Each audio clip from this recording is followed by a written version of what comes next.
Shalom, selamat pagi, puji Tuhan, saudara-saudari yang terkasih di dalam Kristus. Hari ini kita boleh memasuki hari yang ke-13 di tahun yang baru. Selamat tahun baru buat kita semua.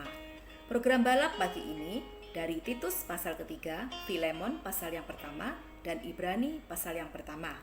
Namun kita akan merenungkan sebagian firman Tuhan, yaitu dari Titus pasal yang ketiga, ayat yang pertama sampai dengan ke-14. Di mana Paulus menulis tentang kondisi sulit yang dihadapi Titus di Kreta, tempat ia melayani, yaitu perlakuan tidak adil pemerintah pada waktu itu, dan juga sikap hidup umat Kristen di Kreta yang tidak menjadi teladan Kristus bagi orang lain.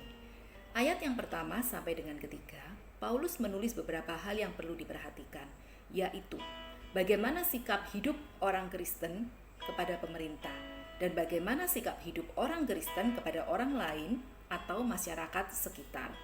Menjadi perenungan kita bersama, bagaimana dengan sikap kita sebagai orang Kristen yang sudah diselamatkan oleh anugerah keselamatan dari Tuhan Yesus Kristus, seperti yang tertulis di dalam ayat yang keempat sampai dengan ketujuh.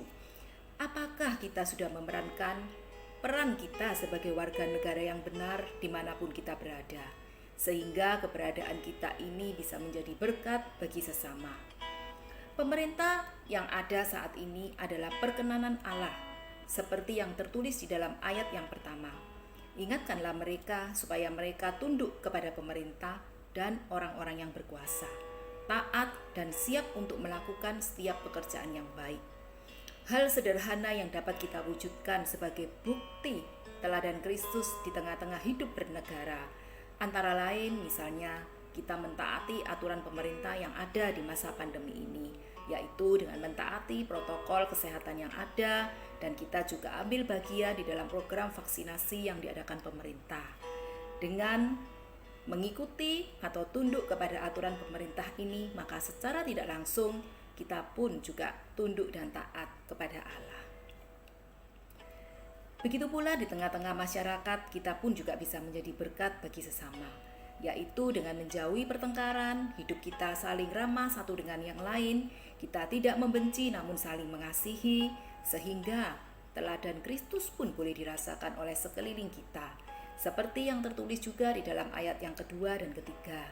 Janganlah mereka memfitnah, janganlah mereka bertengkar, hendaklah mereka selalu ramah dan bersikap lemah lembut terhadap semua orang.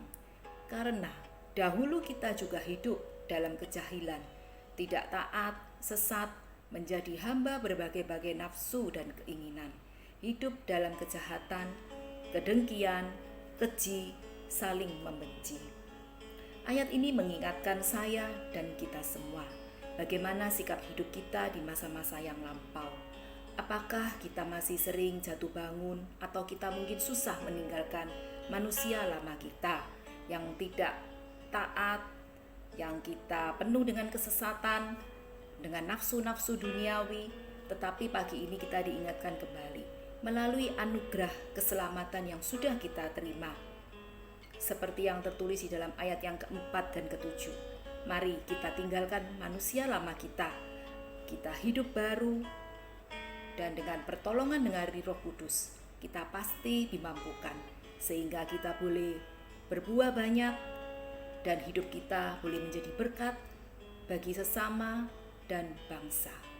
Kiranya perenungan ini boleh menguatkan kita di tahun yang baru ini, sehingga hidup kita boleh menjadi berkat bagi yang lain. Tuhan Yesus memberkati kita semua.